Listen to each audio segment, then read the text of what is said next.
Bom dia, pessoal, tudo bem? Começo esse vídeo pedindo mais uma vez desculpa pelo amadorismo. Eu sei que não é aqueles vídeos que a gente está acostumado a ver, né, de vídeo aula, mas infelizmente eu não tenho toda aquela estrutura pra gente fazer uns vídeos muito legais. Mas vamos lá. Nossa aula de hoje é sobre oncologia pediátrica, tá? É um assunto bem específico, mas que eu considero muito importante vocês terem uma noção, né? Obviamente que vocês não precisam se aprofundar, porque somente quem for trabalhar nessa área é que precisa saber mais. Mas eu considero importante que vocês tenham alguma noção de oncologia, por isso que a gente tem essa aula, tá? Então vamos começar, pessoal, falando sobre câncer. O que é o câncer? Né? É uma doença, na verdade, de células anormais que vão se multiplicar de forma desordenada no nosso organismo. Não sei se vocês lembram, quer dizer, não sei não, espero que vocês lembrem da nossa aula de saúde da mulher em relação a câncer de mama. Então, a gente falou bastante sobre câncer. O câncer em si, a célula maligna, a célula normal, ela se comporta mais ou menos da mesma forma quando eu falo em fisiopatologia do câncer da célula em si, tá? Que é esse desordenamento, dessa multiplicação desordenada de células. Então, mais ou menos se comporta da mesma forma. Claro que a forma como ele vai reagir no corpo da criança, aí sim, são coisas diferentes. A gente vai ver um pouquinho agora, tá? Então a gente tem, né, tipos de câncer diferentes, já falei isso para vocês, acabei de falar.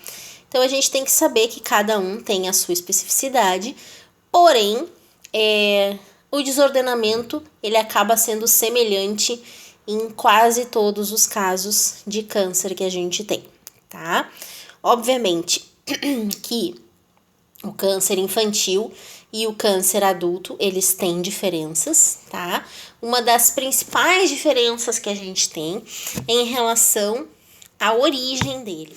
Então, a origem do câncer infantil, ele é principalmente das células embrionárias e do adulto das células epiteliais. Então, a maior diferença é essa. Além disso, a gente tem diferenças em relação à resposta do tratamento. Então, a maioria das vezes, a gente tem uma resposta de tratamento muito maior no câncer infantil do que no câncer adulto, tá? Aqui eu trouxe para vocês dois gráficos de meninas e de meninos em relação aos tipos mais prevalentes de câncer. E aí nós temos, deixa eu ajeitar aqui, que o celular tá meio estranho. Acho que eu vou ter que deitar ele. A gente tem aqui que o maior causador de câncer na infância nas meninas são as leucemias. E isso se repete nos meninos. Então, também são os tipos de câncer mais comuns na infância, tá? E a gente vai falar um pouquinho de cada um desses tipos de câncer. Como eu falei para vocês, né, a gente vai falar de uma forma mais básica, mais resumida, porque é um assunto muito específico. É só para que vocês tenham conhecimento de que realmente isso existe. O que é o prognóstico, pessoal? Como é que eu vou ler essa doença, tá? Então, como é que a gente faz a leitura de todo o processo desde o diagnóstico até toda a evolução da doença. Então, quais são os fatores que a gente passa em relação ao prognóstico?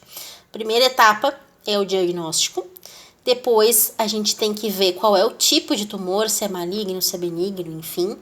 Qual é a extensão desse tumor? Então, eu preciso saber se é uma tumoração que já está enraizada, se é uma tumoração recente, qual é o sítio primário, ou seja, onde é que começou essa tumoração. Depois disso, a gente vai escolher o tipo de tratamento. Então, o tipo de tratamento ele é escolhido pela equipe, tá? E depois a gente vai ver a evolução da doença. Então não adianta eu tratar sem saber se essa doença está evoluindo ou involuindo. Então, tudo isso aqui, todos esses 5 fatores fazem parte do prognóstico do câncer. Quando a gente fala em atenção integral, o que a gente fala, pessoal? Esse é um assunto que mexe bastante comigo, na verdade, porque o último estágio da minha vida acadêmica foi na oncologia pediátrica. Então é por isso que eu tenho um carinho especial sobre esse assunto e eu acho tão importante a gente falar sobre ele, tá? Então, quando eu falo em atenção integral, o que eu quero dizer com isso? Que a gente precisa, vocês lembram lá dos princípios do SUS, o que é a integralidade? É a gente realmente integrar e conseguir atingir todos os âmbitos do tratamento daquela pessoa, né? Quando eu falo em atenção integral em relação à criança, eu não falo somente na atenção e no auxílio e na assistência à doença da criança, mas sim a todas as questões que envolvem uma criança. Então, a gente sabe que existe um desenvolvimento, então as crianças pequenas têm um desenvolvimento, as crianças maiores têm outro, os adolescentes têm outro, lembrando que a pediatria ela vai até os 18 anos incompletos, né? Então, vocês imaginem, de uma criança recém-nascida até um adolescente de quase 18 anos, nós temos muitas fases do desenvolvimento. E todas elas a gente precisa ter uma atenção individualizada e especializada em relação a essa criança ou a esse adolescente. Então, a gente tem as fases de desenvolvimento, a gente tem, quando as crianças começam a ficar maiores, a gente tem em relação à vaidade delas, o não entendimento do porquê que eles estão ali, a escola ou a falta de ir na escola. Então, todas essas são questões que são inerentes ao